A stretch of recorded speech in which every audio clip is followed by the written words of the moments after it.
Sayyidah Fatimah datang kepada Nabi Muhammad. Siapa Sayyidah Fatimah? Sayyidah Fatimah itu anak perempuannya Nabi dan anak Nabi yang paling bungsu, terakhir. Yang paling mirip dengan Nabi anaknya semuanya, yang laki yang perempuan nggak ada semirip Sayyidah Fatimah dengan Nabi Muhammad. Paling mirip, akhlaknya paling mirip, semuanya paling mirip. Tapi lihat bagaimana kehidupannya, sangat mengenaskan, sangat menyedihkan. Yang seandainya para syarifah-syarifah tahu siapa datuknya Sayyidah Fatimah, maka kita itu akan merasa yang ada sekarang ini luar biasa, luar biasa. Kita berdakwah hanya dihinakan orang, direndahkan orang, nggak sepadan dengan apa yang dilakukan oleh Nabi Muhammad. Nabi Muhammad dilempar, Nabi Muhammad dikatakan tukang sihir. Nabi Muhammad bukan cuma itu saja, tapi Muhammad dicekek. Nabi Muhammad dilempar dengan batu, dilempar dengan besi, sampai luka-luka badannya. Kita nggak pernah seperti itu. Sehingga kalau kita melihat juga para syarifah itu harusnya lihat pada neneknya Sayyidah Fatimah. Bagaimana Sayyidah Fatimah? Sampai Nabi SAW mengatakan bahwa Sayyidah Fatimah adalah pemimpinnya para wanita ahli surga semuanya. Ibunya di bawah pemimpinannya, Sayyidatuna Maryam di bawah pemimpinannya, Sayyidatuna Hawa di bawah pemimpinannya, semuanya. Yang paling mulia di antara wanita adalah Sayyidah Fatimah Zahra. Tapi lihat bagaimana kehidupannya. Kehidupan yang wah, kehidupan yang hebat, kehidupan yang penuh dengan fasilitas. Tidak. Sayyidah Fatimah itu ketika beliau kawin, itu maharnya itu kalau dihitung dengan uang sekarang cuma 4 juta sekian semuanya. Pakaiannya, untuk bajunya, untuk minyaknya.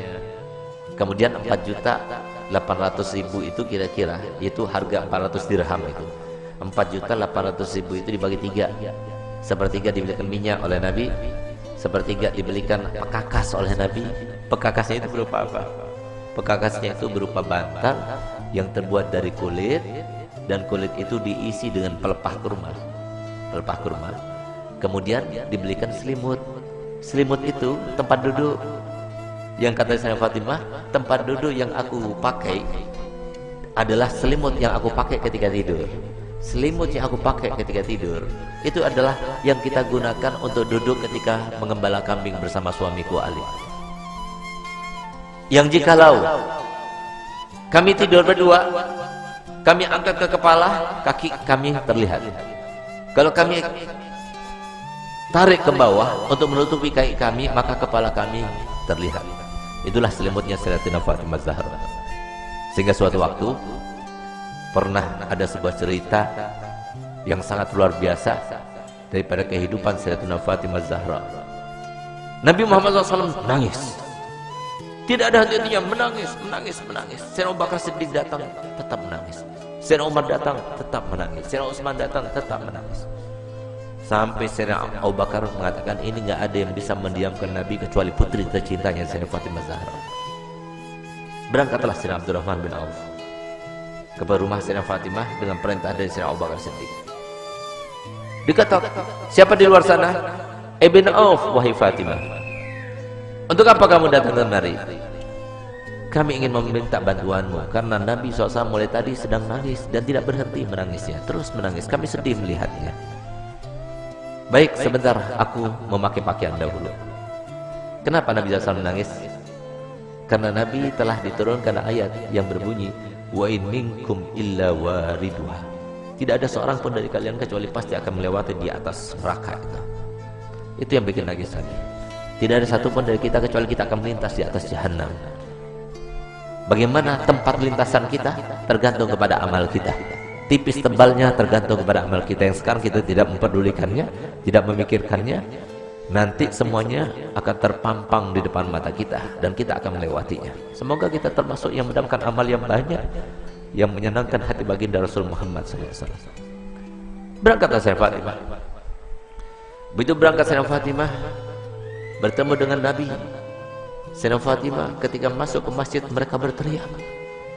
Semua sahabat Nabi berteriak Allahu Akbar. Kenapa demikian? Kenapa mereka berteriak? Karena mereka jarang melihat Sayyidah Fatimah Zahra, seorang syarifah, cucunya Nabi, anaknya Nabi, yang pada suatu waktu Nabi SAW membuat sebuah teka-teki, di mana teka-tekinya itu berbunyi begini. Tahukah kalian siapakah sebaik-baik wanita? Tidak ada seorang sahabat pun yang menjawabnya. Sampai kemudian Imam Ali pulang ke rumahnya dan dia sampaikan pertanyaan Nabi kepada Sayyidah Fatimah. Maka Sayyidah Fatimah, aku tahu jawabannya. Apakah wahai binti Rasul? Jawabannya adalah sebaik-baik perempuan adalah tidak pernah dilihat laki-laki dan tidak pernah melihat laki-laki. Ketika Sayyidah Fatimah datang dan para sahabat banyak tidak mengetahui dengan Sayyidah Fatimah, mereka berteriak semuanya. Kenapa berteriak? Karena baju yang digunakan oleh Sayyidah,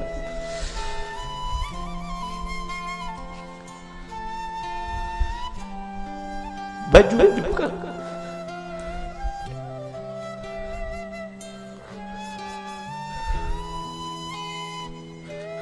baju yang digunakan oleh Sayyidah Fatimah terdapat tambalan sebanyak 20 tambalan, sehingga sahabat semua sedih melihat putri tercintanya yang selalu dipuji oleh Nabi, yang paling mirip dengan Nabi, yang selalu Nabi SAW merintahkan semua wanita supaya mengikutinya, meneladaninya. Ternyata pakaiannya seperti itu, sesederhana itu. Di saat itulah ketika sahabat Nabi merasa kasihan, merasa tidak tega, merasa iba melihat kehidupan Sayyidah Fatimah Zahra,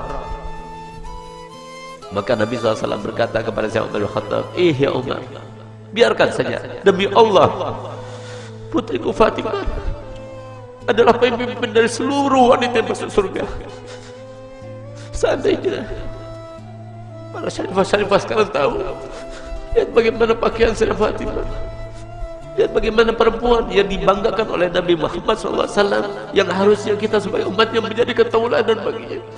Bukan seperti sekarang ini, kita terlalu membangga-banggakan pakaian, kita selalu menampakkan kemewahan, dan kita tidak mau membagi-bagi apa yang telah kita punya. Kita tidak pedulikan kepada manusia. Subhanallah, Sayyidah Fatimah datang suatu waktu di rumahnya. Sayyidah Fatimah adalah seorang yang paling sempurna, tangannya paling sempurna, hidungnya paling sempurna, matanya paling sempurna, karena dialah yang paling mirip dengan Nabi kita Muhammad SAW. Suatu waktu Nabi kita Muhammad datang, karena Nabi Muhammad setiap hari paling sedikit 2 kali masuk ke rumah Sayyidah Fatimah, saat pagi hari dan pada malam hari. Dan setiap kali Nabi Muhammad SAW akan melakukan suatu bepergian, pertama kali yang didatanginya setelah pulang dari bepergian adalah rumah Sayyidah Fatimah. Dan terakhir kali rumah yang didatangi sebelum dia berangkat adalah rumah Sayyidah Fatimah Zahra. Semoga kita semua termasuk dibangkitkan bersama Sayyidah Fatimah Zahra. Di saat itulah Nabi SAW masuk ke rumah Sayyidah Fatimah. Sayyidah Fatimah punya anak kecil 2, Sayyidina Hasan dan Sayyidina Husain. Di saat beliau itu sedang menghaluskan gandum, maka kemudian Sayyidina Husain menangis, diambilnya. Ketika Sayyidina Husain menangis, diambil dengan tangan kirinya, dia dengan tangannya. Sayyidina Hasan menangis, diambilnya lagi. Sehingga pada saat itu Sayyidina Bilal melihat kejadian tersebut, sehingga Sayyidina Bilal merasa ibah dan dia mengatakan, wahai binti Rasul, berikan salah satu pekerjaanmu. Kalau engkau mau, biarkan aku yang menggilingnya, dan kalau engkau mau, biarkan engkau yang menggiling dan berikan kepadaku putramu Hasan dan Husain, biarkan aku yang menggendongnya. Tidak tega beliau itu melihat bagaimana keadaannya Sayyidah Fatimah, sampai kemudian Nabi SAW melihat. Begitu Nabi SAW melihat, maka dipeluknya Sayyidah Fatimah, diciumnya. Setiap kali Nabi SAW bertemu dengan Sayyidah Fatimah, dipeluknya dan dicium di jidatnya sebagai tanda bahwa Nabi SAW ridho kepadanya. Bahkan tempat duduknya pun yang tidak diduduki oleh siapa juga, kalau Sayyidah Fatimah datang, maka tempat duduknya diberikan oleh Nabi SAW kepada Sayyidah Fatimah Zahra. Itulah qudwah bagi kita para wanita. Dialah tauladan yang paling utama bagi wanita, dan dialah yang diceritakan oleh Nabi SAW dalam hadisnya, bahwasanya pernah suatu waktu Sayyidah Fatimah itu dalam keadaan pernah melukai perasaannya suaminya tanpa sengaja. Dia berbicara dengan suatu ucapan, dia tidak sadar kalau ucapan itu membuat marah suaminya. Tidak faham, bukan sengaja, tapi tidak sadar, tidak sengaja. Tapi apa yang lakukannya? Dilihat suaminya itu warnanya merah mukanya, yang menandakan bahwasanya dirinya dalam keadaan marah. Di saat itulah timbul rasa takutnya kepada Allah. Sehingga di saat itulah dia minta maaf kepada suaminya. Maafkan aku wahai suamiku. Tapi ternyata wajah Imam Ali tetap masih merah. Takut dia kepada Allah. Sehingga rasa takutnya luar biasa itu sampai beliau itu menangis histeris dan dia mengatakan, wahai suamiku, sampai dia berjingak-jingkak memutari suaminya Sayyidina Ali bin Abi Thalib. Suamiku, maafkan aku, sambil dia itu berkeliling seperti layaknya orang yang sedang tawaf. Di saat itulah kemudian Sayyidina Ali melihat kepada Sayyidina Fatimah yang melakukannya. Dia merasa geli dengan apa yang dilakukannya, maka dia peluknya dan mengatakan, wahai binti Rasul, aku sudah maafkanmu. Subhanallah, sore harinya dia bertemu dengan ayahandanya Nabi Muhammad SAW. Ketika bertemu dengan Nabi Muhammad, maka apa jar Nabi Muhammad? Gelia Fatimah, telah sampai kepadaku apa yang telah kamu lakukan tadi. Kalau seandainya engkau meninggal dunia sebelum engkau mendapatkan maaf dari suamimu, maka niscaya aku tidak akan melaksanakan sholat jenazah terhadapmu. Disinilah maka para ulama mengatakan bahwasanya istri yang tidak solihah, maka dia itu tidak akan mendapatkan syafaatnya Nabi Muhammad SAW.